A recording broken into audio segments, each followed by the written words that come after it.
Have you ever felt like you were being punished for doing the right thing? You obeyed, you were honest, you gave it your best, and somehow it still all went wrong. If stories like that make you lean in, take a moment to like the video and subscribe. It helps more than you think, but only if you truly want to keep walking this quiet road of wonder with me.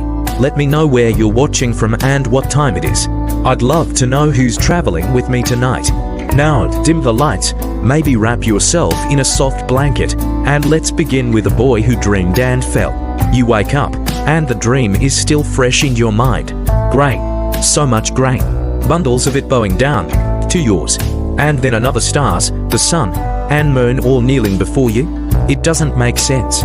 Not yet. You're 17. That strange age where you're not a child, but people still don't quite listen to you. And your brothers, oh, they really don't want to listen. You're Joseph, the favorite, the boy with the coat. Not just any coat, a tunic of many colors, a robe stitched with love, bright and unmistakable. And that's part of the problem, isn't it? Your father, Jacob, doesn't hide the fact that he loves you more. Your brothers see it in every glance, every laugh, every time your name is spoken with just a little more pride. You know how dangerous resentment can be, right? But Joseph, he doesn't. Not yet.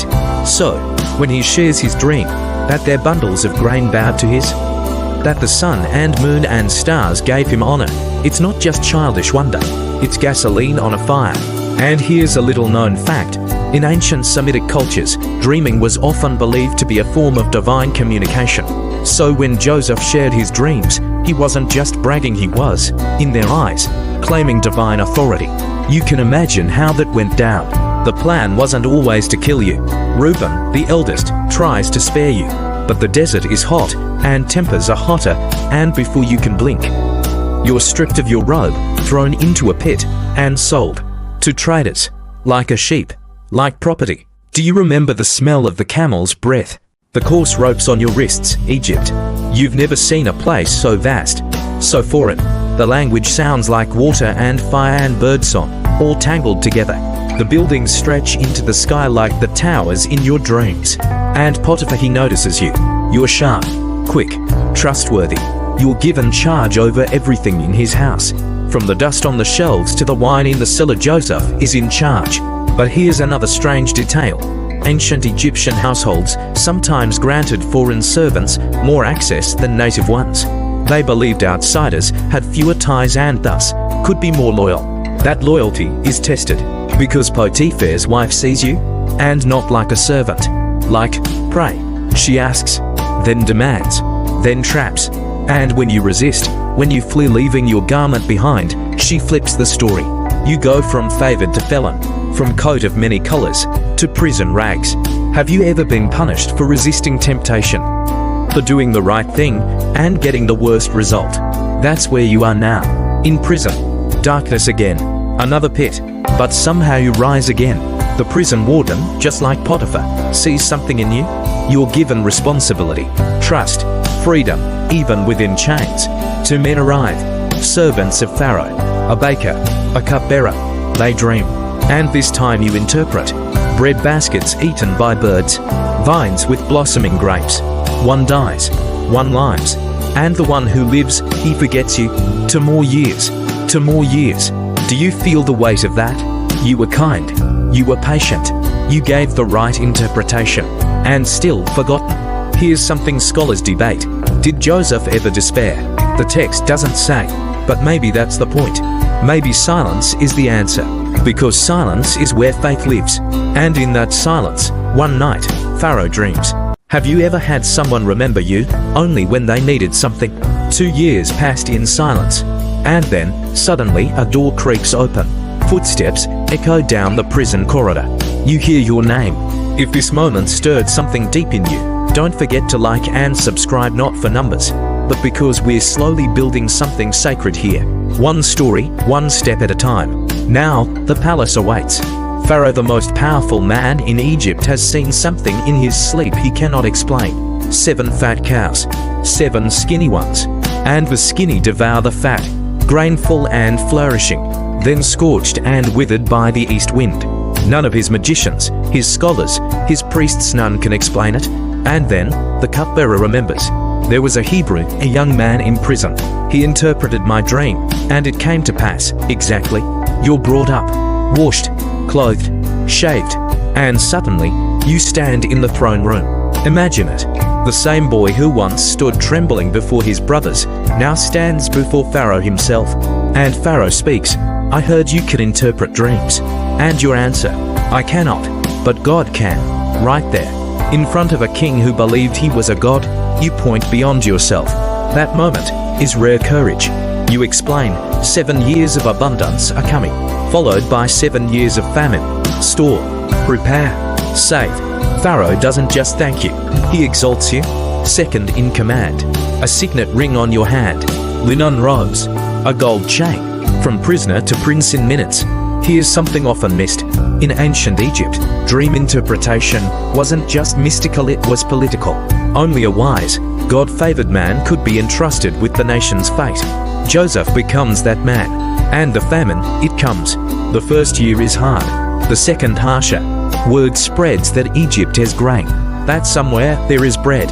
And back home, in Canaan, 10 brothers begin a journey they never expected. They arrive, they bow, they don't recognize you, but you see them. Your heart pounds.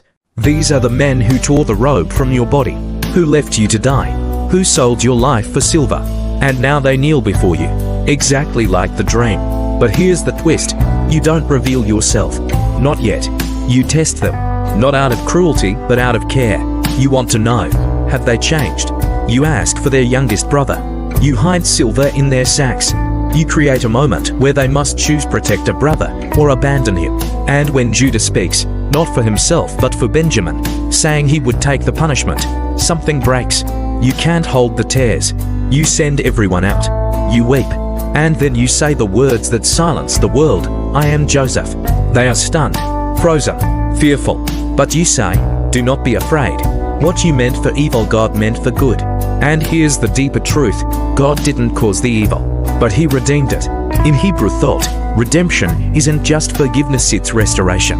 The pit, the prison, the betrayal, they weren't the end. They were preparation. A strange detail, Joseph gives his brothers the land of Goshen, an area fertile and protected. A place where, even in famine, life could grow. And maybe that's what God's promise looks like sometimes.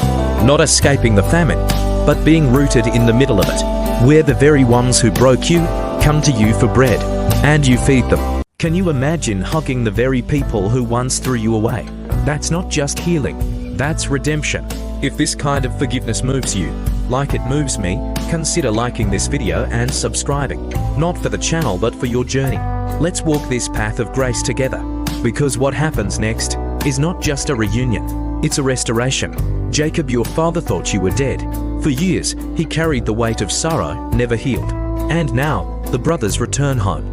They don't just bring food, they bring a name. Joseph is alive. Jacob's heart nearly stops. At first, he doesn't believe it. Then, he sees the wagons, the gifts, the abundance. And the moment comes, he stands in Egypt. The father, the son, and the embrace says what words never could. Joseph brings Jacob before Pharaoh. The old man, weary from years, blesses the young ruler. And in Goshen, they settle. The family grows, thrives. 70 souls become a nation. But Jacob grows old. And before he dies, he calls Joseph. I want to be buried with my fathers. And Joseph honors that. But after Jacob dies, the brothers fear again. They think, now Joseph will punish us. So they come to him, fall down again, and say, we are your servants. And Joseph weeps.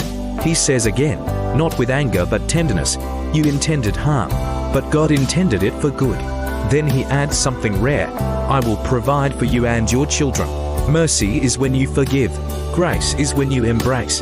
Joseph didn't just spare them, he nourished them. Here's a mystery many miss. Joseph never returns to Canaan. He sends his brothers. He buries his father, but he himself stays in Egypt. And at the very end of his life, he makes a strange request. When God brings you out, carry my bones with you. Why? Because even in death, Joseph believed the promise. God had told Abraham, your descendants will be strangers, but I will bring them out.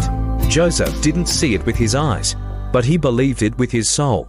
He died waiting, Centuries later, when Moses led the people out of Egypt, they carried Joseph's bones, not in shame, in honor, because his bones weren't just remains. They were reminders that God's promises never expire, even if they take generations. Maybe you've been waiting for a promise. Maybe it feels delayed, forgotten, lost in the pit, or buried in the prison. But hear this, God is not in a hurry, but he is always on time. The promise didn't die in the pit. It didn't fade in the prison. It didn't disappear in the palace. It lived because Joseph believed. And so can you. If this story has spoken to your heart, leave a comment. I still believe. Let's fill the comments with faith that waits and endures. And remember, no chain is strong enough, no betrayal deep enough, no delay long enough to cancel what God has promised.